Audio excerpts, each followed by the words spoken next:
afternoon. You can tell I'm on the road. We're on the road trip headed to Fort Myers. So it's going to be about like a 2.5 hour road trip.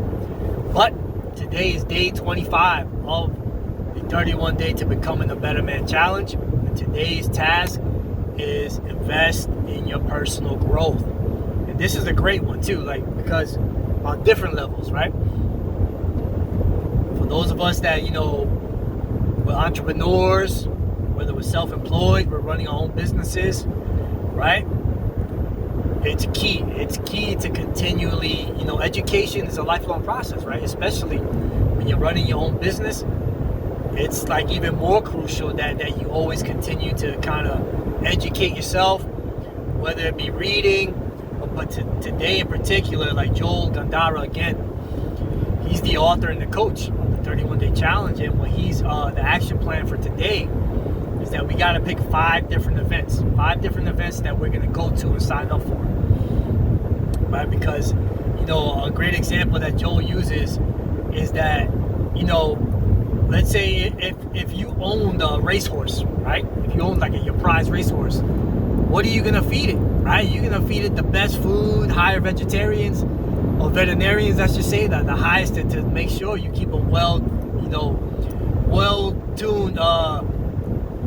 animal, right? To keep them competing, right, in these events. So we got to do the same with ourselves, right? Not just our bodies, but our minds too, right? So it works on so many different levels. Number one, for example, as a real estate investor, I love going to these events. Number one is networking, the people you meet, right? Because we have an event of our own that we host every month, every first Wednesday of the month. And we have a running mantra, which is relationships equal wealth.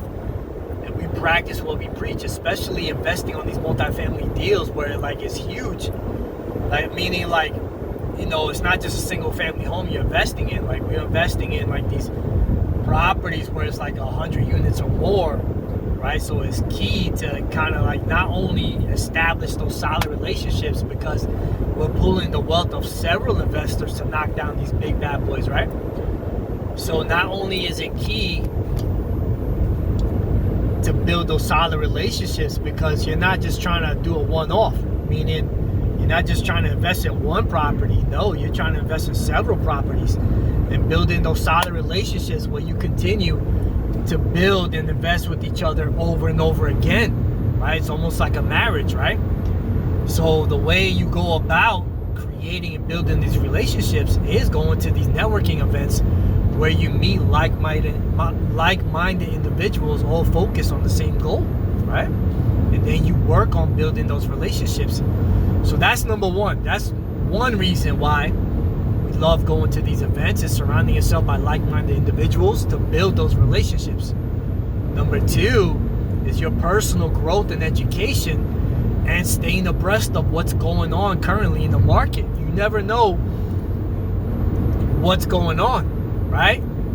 Watching the news is only going to tell you, so much, but it's linking up with these major players that know what's going on behind the curtain, right?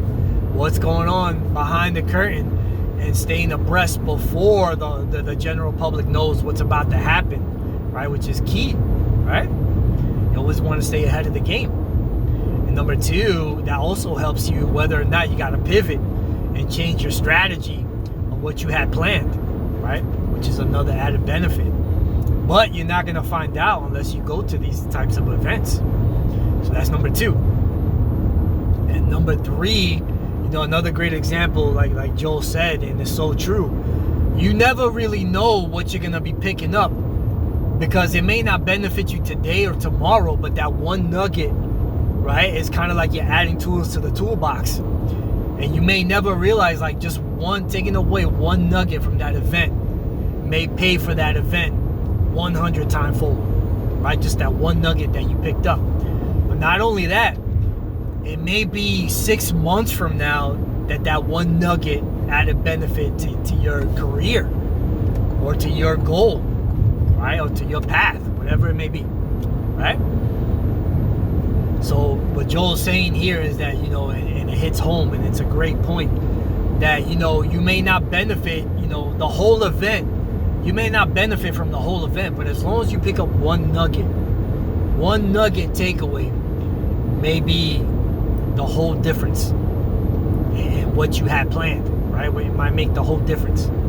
You guys can kind of understand what I'm getting at here, right? So again, guys, today's task is, invest in your personal growth, and we practice what we preach, right? So we got to do 5. Joel wanted us to pick 5. So we've got one coming up in Orlando. So that's one, which is about multifamily, right? So again, we practice what we preach, right? Not only are we going to benefit from staying current on what's going on in the market, but number 2 is meeting people, like-minded individuals, all focused on achieving that same goal of investing in multifamily real estate, right?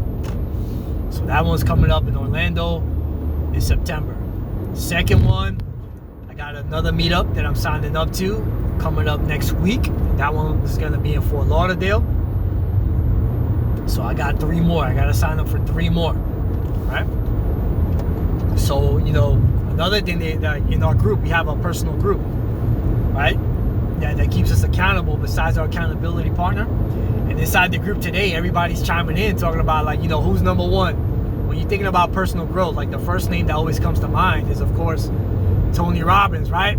The GOAT when it comes to, personal growth and achievement and motivation. But another thing that we keep talking about is that motivation wears off. We feel all pumped up and great while we go into these events, right? We all juiced up, clapping, yelling, high-fiving.